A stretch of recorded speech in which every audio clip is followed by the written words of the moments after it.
আমি এদেরকে বেয়াদব বলি সারা দেশে, শুধু বেয়াদব না, এদের কপালে মা বাবার অভিশাপ, মা বাবার অভিশপ্ত সন্তান।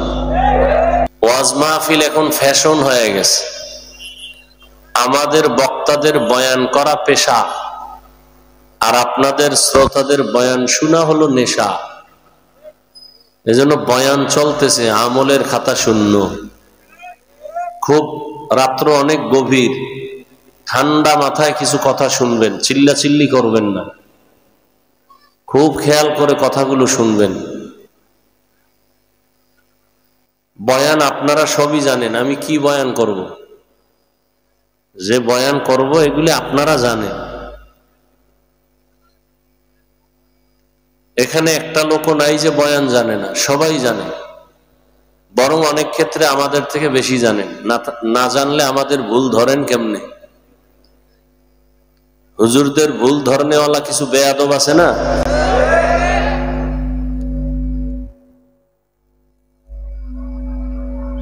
আমি এদেরকে বেয়াদব বলি সারা দেশে, শুধু বেয়াদব না, এদের কপালে মা বাবার অভিশাপ।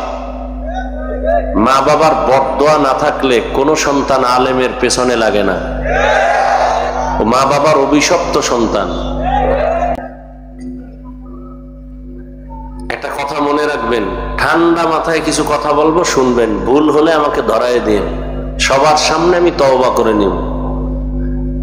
ভুল করার অধিকার আছে সবার, খুব খেয়াল করিয়েন, ভুল সবাই করতে পারে, এই অধিকার আছে। রসুল হাদিসে বলেছেন, এই নয়েজ কমাও, মনিটরের ভলিউম বাড়াও। ভুল সবাই করতে পারে। রসুল কি বলেছেন? পৃথিবীর প্রত্যেকটা মানুষ ভুলের চাদরে আবৃত, তবে ওই ব্যক্তি দামি যে ভুলটাকে স্বীকার করে, তওবা করে। সবাই ভুলের মধ্যে, তবে খেয়াল করবেন, ভুল করতে পারে সবাই, ভুল সবাই করার অধিকার রাখে, কিন্তু ভুল ধরার অধিকার সবাই রাখে না। ভুল সবাই করতে পারবে, সবাই ভুল ধরতে পারবে না, খুব খেয়াল করবেন। এক মিনিট একটা উদাহরণ দেই। যেমন ইমাম সাহেব নামাজে দাঁড়াইছে মাগরিবের, পেছনে মুসল্লি, মসজিদের বাহিরে চায়ের দোকান, কিছু বেনামাজিরা ওখানে চা টানতেছে, বিড়ি টানতেছে। ও নামাজ লাগে না, নামাজ ছাড়াই ও দিল পরিষ্কার। খেয়াল করবেন, ইমাম সাহেব মসজিদে ঢুইকা বক্স দিয়া নামাজ শুরু করেছেন। বলুন তো, ইমাম সাহেব নামাজে ভুল করতে পারে কি পারে না? পারে। খুব খেয়াল করবেন, আল্লাহর কুদরত। ইমাম সাহেব সূরা ফাতিহা শুরু করছেন, আলহামদু সূরার মধ্যেই ভুল শুরু হয়ে গেছে, একটা আয়াত হয়ে গেছে। কারণ বক্সের আওয়াজ তো চায়ের দোকানেও যায়, যায় না?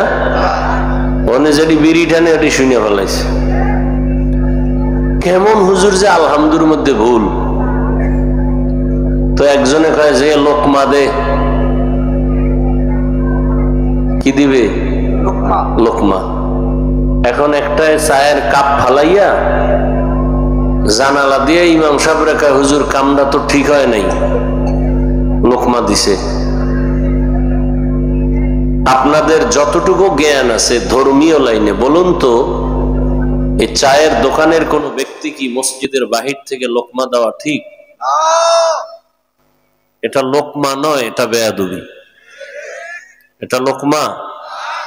আচ্ছা, ইমাম সাহেব ভুল করছেন, এখন লোকমা তো দিতে হবে। কারা দিবে লোকমা জানা থাকলে বলেন?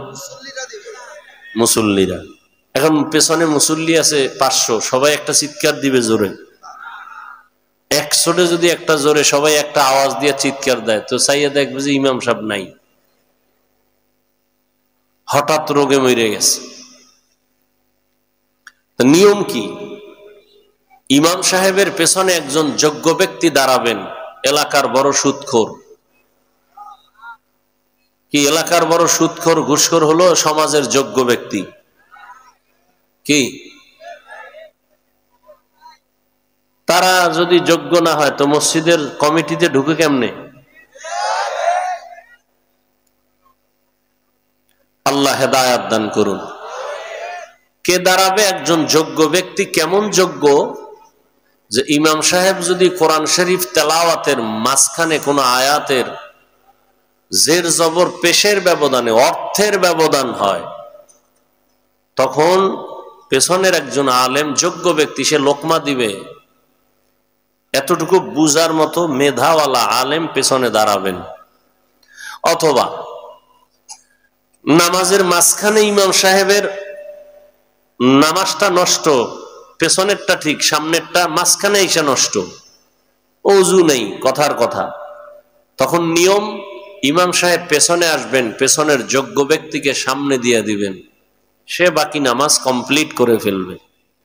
তো যে কথাটা বুঝাতে চাই যে ইমাম সাহেবকে লোকমা দেওয়ার জন্য পেছনে যোগ্য ব্যক্তি লোকমা দেনেওয়ালা আলেম থাকতে হবে, অন্যরা লোকমা দেওয়া লোকমা নয়, এটা বেয়াদবি। ঠিক আলেমরাও ভুল করতে পারে, আলেমের ভুল আর এক আলেম লোকমা দিবেন, যারা আলেম না তারা যদি লোকমার নামে ফেসবুকে লেখে, এরা সবগুলো বেয়াদব। আলেমের বিরুদ্ধে যারা লেখালেখি করবে এরা কি চূড়ান্ত বেয়াদব। শুধু বেয়াদব না, এরা মা বাবার অভিশপ্ত সন্তান। আল্লাহ এ বেয়াদবির থেকে উম্মাহকে হেফাজত করেন। আর এটা একটা কঠিন ষড়যন্ত্র, বলার সময় নেই। আলেমের বিরোধিতা করা একটা কঠিন ষড়যন্ত্র। কেন? কিয়ামত পর্যন্ত আর এক সেকেন্ডের জন্য নবীজি আসবেন না, সাহাবায়ে কেরাম আসবেন না, তাবেঈন আসবেন না, আইম্মায়ে কেরাম আসবেন না, ইমাম বুখারী ইমাম মুসলিম আসবেন না, ইমাম আবু হানিফা ইমাম শাফি কেউ আসবেন না, বড় বড় আউলিয়ারাও আসবেন না। কিয়ামত পর্যন্ত এই জাতি জান্নাতের সঠিক পথ চাইলে একমাত্র ঠিকানা উলামায়ে আহলে হক।